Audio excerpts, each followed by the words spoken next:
Am I the a-hole for telling my half-siblings I won't drop my dad for them? When I, 24, male was 7, my mom died. I had 2 younger half-siblings who were 4 and 3 at a time. They had different dads. The older of my 2 half-siblings was born as the result of an affair my mom had while she was married to my dad. He found out about the affair before my mom gave birth and got a DNA test so he wouldn't have to be responsible for the baby. He had to do the same again because my mom got pregnant before the divorce was finalized and had to prove he wasn't the father. It was apparently a really big fight because she wanted him to raise the 3 of us, and he said never. My mom had primary custody of me and full custody of my half-siblings because neither of their dads was in the picture. When my mom died, I went to live with my dad and my half-siblings were separated from each other and placed apart. I never saw them again for the rest of our childhoods. But eventually, as I learned, our mom's family was found and took them both in. They had no idea we existed. They reached out to me last year. We talked some. They told me about mom's family. They asked about my life. It was going okay between us for a while. But then they started to tell me my dad was an a-hole and asked how he could have let them go into foster care, saying he was responsible for separating us. They told me I shouldn't have anything more to do with him. They didn't like that I was close with my dad. I said we needed to drop that line of conversation, but they wouldn't. They said he should have never allowed us to be separated and that a real man would have taken them in when they had nobody else. They've opened up about how crappy the time they spent in foster care was, and they blame my dad for it. Even if it makes me an a-hole, I don't blame him. He's not their father and wasn't in their lives when our mom was alive. I try to keep building a relationship with them, but when they gave me an ultimatum, I told them I wouldn't drop my dad for them. They told me to go to hell and said I was a disgusting POS for standing by him. Am I the a-hole? Now for the top comments. Not the a-hole. Why are you even asking? Perhaps if your half-siblings are cheated on, they will understand better. Their situation is the responsibility of their mother and her affair partners, not your dad. Yeah, exactly. They're half-siblings after all, not the person that raised you. Right? OP's dad was there for him, and that's what matters. They're OP's half-siblings, but they didn't raise you. It's not about blood, it's about who showed up for you when it counted. They should be investing that energy into finding their own POS deadbeat father who abandoned them while their mother was alive. Your father is in no way related to them and owes them absolutely nothing. Not the a-hole. Fathers, they have different dads. And they are searching, but so far nothing has come from it. So they expected your father to take in the children of a woman who cheated on him and got pregnant from 2 different men while they were married? They're literally unhinged. Your mother was for the streets, OP, and it seems they are too. Who the heck behaves that way? You are definitely not the a-hole. Seems like they're projecting because where are those same feelings for their deadbeat asswipes of a dad who abandoned them? Where's the outrage over that? Tell them to keep that same energy. They're not even mad at them from what I can figure out. Just my dad. Next story. Am I the a-hole for refusing to attend my estranged father's funeral only to find out he left me everything in his will? So here's the deal. I, 28 female, had a terrible relationship with my dad. He walked out on my mom and me when I was 10 and only popped up in my life when he needed something, usually money or a favor. He remarried, had 2 other kids, and basically acted like I didn't exist. When I turned 18, I decided I was done with him. No calls, no visits, nothing. He tried reaching out a few times over the years, but it always felt forced, so I ignored him. My mom passed away a few years ago and I didn't even hear from him then. It solidified my decision to cut him off for good. Fast forward to a month ago. I got a call from his wife saying he had passed away unexpectedly. She was sobbing and asked if I'd come to the funeral. I said no. I didn't feel anything. No grief, no sadness, just nothing. Why should I show up to mourn someone who was there for me when I needed him? His wife begged me to reconsider, saying it would mean a lot to his family. She even said my half-siblings wanted me there to heal old wounds. But I still refused. I told her I made my peace with him being out of my life a long time ago. A week after the funeral, I got a call from a lawyer. Turns out, my dad left a will, and in it, he left everything to me. His house, his savings, his car, everything. His wife and kids got absolutely nothing. I was floored. I didn't even know he had that much to leave behind. The lawyer told me my dad had tried to make amends and felt guilty about abandoning me, so he wanted to make things right.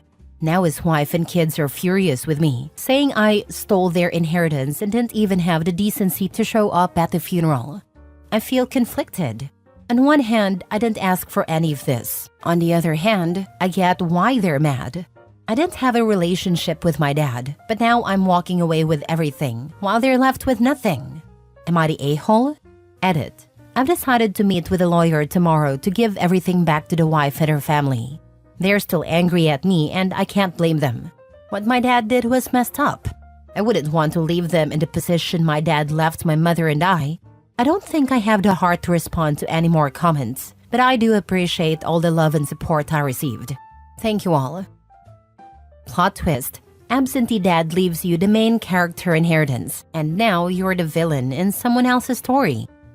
Honestly, it's a wild plot twist. But the truth is, I don't even want the money. I'm doing fine on my own, and it just feels wrong. Like dirty money, honestly. It's coming from someone who wasn't there when I needed him and only try to make amends at the last minute. I'd rather move forward without any of it than be tied to him in that way. It's funny how people can see it as a win, when to me, it's just a reminder of everything I never had from him. To me, this seems like your father was giving a middle finger to his widow and younger children while roping you, the child he abandoned, into his second family drama. I'm sorry, but he seems like a massive a-hole all around to every family he ever created, and I'm sorry he put you in the middle of it. He made you the bad guy and threw a wrench into his entire family all over again like crap. If you are in the States, the wife can contest the will and she will get something. In the States, a person who is married cannot disinherit their spouse. Just be aware of this because if she starts telling people, someone will enlighten her. Was wondering about this. Doesn't seem in any state's interest for families to be rendered homeless on spouse's whim or neglect. That is the opposite of my intention. I want to let them live in the house they grew up in. I don't want to take that away from them. I'll be meeting with a lawyer tomorrow. Next story. Am I the a-hole for helping my sister leave our parents' house and doing nothing for my much younger siblings? My parents had me 19 male and my sister 18 female when they were 20 and 21, me, and 21 and 22, my sister. They never really parented us. Most of the time, we were left home alone when we were way too young. We had to learn to fend for ourselves. We missed a lot of school and didn't always look well cared for either, but we didn't have extended family around us, and our parents never had friends over, so we were pretty isolated and ignored. I was 8 when I started attending school regularly, and my sister was 7. That only happened because our parents got in some trouble, so they told us we were big enough to get ourselves up and to school every morning. It wasn't easy, and the two of us bonded over the unfairness. When I was 11 and my sister was 10, our parents had another baby together. This was the start of them having kids like crazy. They had 5 kids in 7 years, and my sister and I were forced to be responsible for them. Our parents were home more with those kids, but they did nothing. They were too busy making more kids to raise the ones they already had. During my mom's pregnancies, we were also expected to wait on her, and that sucked. Our parents made life really difficult if we tried to stop helping. I spoke to teachers, and CPS was called a few times, but nothing was ever done to help us. So I left on my 18th birthday, slept rough for a few weeks, was able to get help at a shelter, got a job, and found a place to rent. I kept in touch with my sister and we planned for her to come and live with me when she turned 18. She turned 18 in December and moved straight in with me. I told her she should try to finish school since I didn't. There was no point for me. My grades sucked. I'm working to support us and she's got a part-time job now so she can help. We're going to make it work together. Our parents tried to report my sister missing and created a huge fuss over her leaving. When we found out, she corrected it, but that gave our parents more current info on us. They found out where we live, at least the neighborhood, and I see them when I walk to work. They told me I should be ashamed for moving my sister out like I did and ask, What about the younger kids? Who's supposed to take care of them? I told them they had kids, so they should take care of them. They said I know they won't and that we've left the little ones with nobody. My mom's pregnant again and probably due anytime now from the looks of it, so there are even more kids than before. I know my parents won't take care of any of them. I know that I should probably step up more, but I never felt close to the younger kids. I took care of them because I had to, because I was forced, but I never loved them or did it willingly. And I don't want to be responsible for them again. My sister feels the same and she told me she called CPS and reported it, but that's all she's willing to do. She said she's done with it because she wants to focus on the two of us.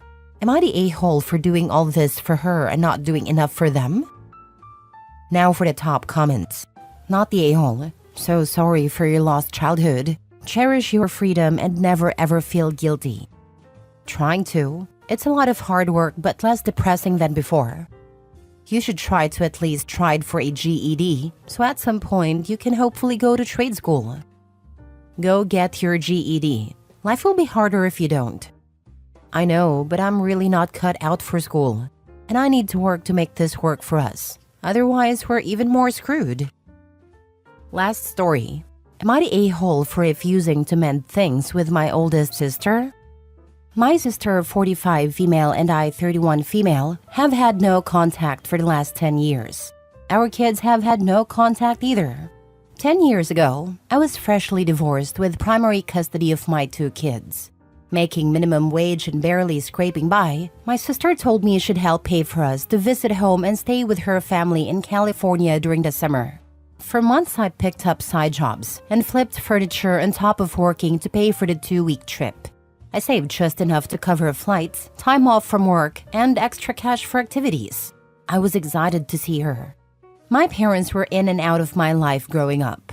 My younger siblings and I spent a lot of time being raised by our older sister, aunts, and cousins. Big Sis was always my rock. This would be the first time she would meet my kids. We had a good visit generally. My oldest son, 4 years old at a time, had undiagnosed autism and a bucket of trauma from living with DV during my marriage. He struggled to be away from me, had night terrors, and refused to listen to my sister. I realized he wasn't ready to meet new family members, but it was too late. We were there, and a hotel wasn't in the budget. While staying with her, I learned I had an interview for a dream job in San Francisco, about 2 hours from her by train. The job paid 5 times what I had been making, offered real benefits and PTO, etc.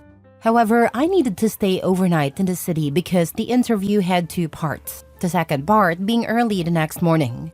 I told Big Sis and she was thrilled for me. I asked her to babysit my kids and she agreed.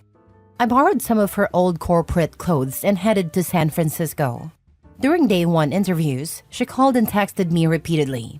Thinking there was an emergency, I asked to be excused from the interview to return her call. She told me my son was acting like a demon, calling her names and refusing to listen. I gave her tips to de-escalate the situation, but she didn't want them. She wanted me to leave San Francisco and come home. She refused to watch him any longer. I apologized to my interview panel, asked to reschedule over Zoom, and caught the next train back. When I arrived, my 4-year-old was locked in a bedroom. He was bruised from hitting his arms and head on the door while trying to escape. Others in the house said he had been in there for almost 6 hours, and my sister had locked him in. I confronted my sister, and she blamed me for not leaving the abusive relationship sooner and for not getting sole custody. Her husband joined the conversation, and they told me I needed to take my kids and fly home immediately. I had no money to change our tickets. I'd spent what I had left on train tickets and lunch in the city. I was 21, with 0 financial history, no credit cards, couldn't even rent a car. Our flight home was in 2 days. I begged them to let us stay a little longer, explaining I had no money for a room until our flight. They started packing our things before I could and helped pile them outside. My sister apologized and tried to hug me as we got into an Uber I couldn't afford and headed to Oakland Airport. My boys, 4 and 2 years old, spent the next 36 hours sitting outside baggage check at Oakland Airport, surrounded by unhoused individuals and addicts. Our airline managed to get us on a slightly earlier flight free of charge. We huddled by an outlet to keep their iPad charged and ate granola bars and Doritos from a vending machine. We had to move all our luggage together because someone had already tried to steal my diaper bag when I went to get water without it. It was a total nightmare for me and, more importantly, for my 4-year-old, who blamed himself for their reaction at our situation. He watched me get sexually propositioned, called names, and more, all while sitting with 2 very young kids in the cold at Oakland Airport. When we got home, I blocked her and her family and started trying to heal from this and a divorce. After many years estranged, my mother and I now have an okay relationship. She's moving in with my big sister and wants me to mend things so we can all visit together. Here's the thing, I ended up rescheduling the interview, which started what has turned out to be a lucrative career. As a single mom, I worked my way up the corporate ladder, and we live well. My mom says my sister wants me to help pay for expenses. Meanwhile, we have 3 other brothers, one of whom, 29 male, lives in my guest house while he finally receives mental health care. I've probably spent the most time estranged from my sister, and I'm a single parent living in one of the world's most expensive cities. We started having short visits with my mom these past few years, and they're going well. Mom is worried I won't visit her anymore after she moves in with Big Sis. I've suggested paying for my mom to visit us, or renting an Airbnb somewhere cool, but she's not interested. My mom wants me to rekindle things with Big Sis, but my feelings are these. 1, they probably need money and I have it. 2, I am still so angry at my sister. 3, I just bought a house and put my now 14-year-old son with autism into a private school for ASD kids with high intellect. Expensive. 4, even if I had extra cash to send their way, no. I've only just started mending things with my mom. Every time I think about how we got here, I become so angry that I cry. Both my parents left us kids so many times. I never thought my sister would do anything close to this to me and my kids. Am I the a-hole for not wanting to mend things? I've read about how family estrangement causes record-breaking rates of loneliness, mental and physical health issues, and poverty. But I also feel there's no benefit and a lot of risk to my family's well-being by bringing her back into our lives. I've worked so hard to give us a peaceful, normal life, and I'm not prepared to give it up. Your mom is mouth-piercing for your sister. They're after money, not family. Sister hears bro is living in guest house. Now mom is moving there. You have money. She's after it, as is mom. I don't know contact with both. She locked a 4-year-old in a room for 6 hours. Was he even allowed to use the bathroom? Your sister could have found a way to contact you to apologize for what she did, but now she hears you're doing well, she only wants expenses. No, I'd never forgive the sister. Screw her, and to be honest, screw your mom too. She's got some nerve-making demands when you've offered options. You give an inch, and look, they're immediately trying to take the mile. And then kicked them out, forcing them to spend 36 hours in the airport.